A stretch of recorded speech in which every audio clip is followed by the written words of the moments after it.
AP deputy CM Pavan Kalyan తీరే వేరు. చెప్పేవి శ్రీరంగ నీతులు, చేసేవి మరొకటి అన్నట్లుగా ఉంటుంది ఆయన వ్యవహారం. తాను ప్రతిపక్షంలో ఉండగా అప్పటి అధికార పార్టీ వైఎస్ఆర్సీపీ నేతలపై ఇష్టం వచ్చినట్లుగా నోరు పారేసుకున్నారు. ఇప్పుడేమో ఎవరో అన్న మాటల్ని వైఎస్ఆర్సీపీ నేతలకు ఆపాదిస్తూ డిప్యూటీ సీఎం స్థాయిలో కూడా ఇష్టం వచ్చినట్లు మాట్లాడుతున్నారు. గతంలో పవన్ చేసిన కామెంట్స్ ఓసారి చూద్దాం. గురువిందగింజ సామెత AP deputy CM Pavan Kalyan కు సరిగ్గా సరిపోతుందనే అభిప్రాయాలు వ్యక్తమవుతున్నాయి. ప్రజల్లో భయాందోళనలు రేకెత్తించే విధంగా మాట్లాడే వారి పట్ల కూటమి ప్రభుత్వం కఠినంగా వ్యవహరిస్తుందని చెబుతున్నారు.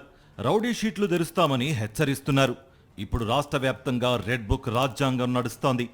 టీడీపీ మూకలు రెచ్చిపోతూ ఇష్టం వచ్చినట్లుగా అరాచకాలు సృష్టిస్తున్నారు. పవన్కు నిజంగా డిప్యూటీ సీఎం పవర్ ఉపయోగించగల కెపాసిటీ ఉంటే అల్లరి చిల్లరగా తయారైన టీడీపీ అరాచక శక్తుల పీచమణచాలి. కానీ తన కూటమి నలుపు గురించి ఆలోచించని పవన్ కళ్యాణ్ వైసీపీ నేతలు కార్యకర్తలను ఉద్దేశించి అధికారంలో ఉండి కూడా నోరు పారేసుకుంటున్నారు. ప్రతిపక్షంలో ఉన్న అధికారంలో ఉన్న నోటికి అడ్డు అదుపు లేకుండా వైఎస్ఆర్సీపీ నేతలను దూషించే హక్కు తనకు ఉందని పవన్ కళ్యాణ్ భావిస్తున్నారు. గతంలో వైఎస్ఆర్సీపీ నాయకులపై సినిమా తరహాలో సినిమా డైలాగులతో రెచ్చిపోయారు. తన పార్టీ కార్యకర్తలను రెచ్చగొట్టే విధంగా ప్రసంగాలు కూడా చేశారు.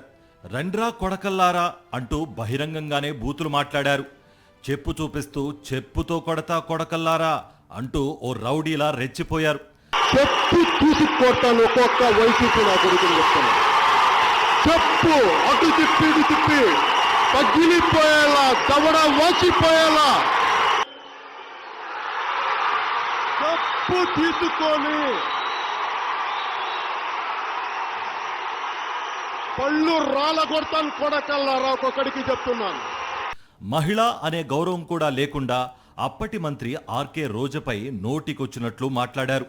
అప్పట్లో దేశ ప్రధాని నరేంద్ర మోదీపై, సీఎంగా ఉన్న చంద్రబాబుపై కూడా నోరు పారేసుకున్న సందర్భాలు కోకొల్లలు. కానీ తర్వాత మళ్లీ వారితోనే జట్టు కట్టారు.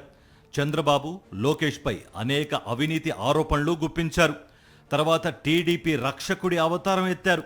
వైఎస్ జగన్ను ఒంటరిగా ఎదుర్కోలేక 3 పార్టీలతో కూటమి ఏర్పాటు చేసి ఎన్నికల్లో పోటీ చేశారు. నాటి ముఖ్యమంత్రి వైఎస్ఆర్సీపీ అధినేత వైఎస్ జగన్ను రాయడానికి వీల్లేని భాషలో అనరాని మాటలు అన్నారు. ఒక పార్టీకి అధ్యక్షుణ్ణి అని కూడా మర్చిపోయి ఎదుటి పార్టీ నేతల్ని చెప్పుతో కొడతా అని తిట్టిన పవన్ వారిని మెడ పిసికేసి తొక్కేస్తా అంటూ కూడా నోరు పారేసుకున్నారు. వైసీపీ గోండాగాళ్ళారా,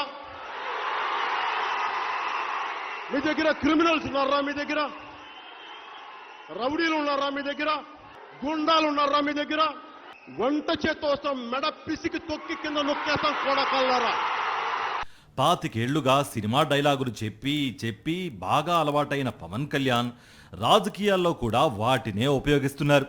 ఎదుటివారి పట్ల గౌరవం కూడా లేకుండా నోటికి ఏదొస్తే అది మాట్లాడడం అలవాటైపోయింది. ప్రతిపక్షంలో ఉన్నప్పుడు చేసింది అదే, డిప్యూటీ సీఎం అయ్యాక కూడా చేస్తున్నది అదే. ఇప్పుడు తాను ఏది మాట్లాడినా గొప్పే. ఇప్పుడు ప్రతిపక్ష నేతలు ఏదైనా పరుషంగా మాట్లాడితే ఆయన దృష్టిలో తప్పుగా మారుతోంది.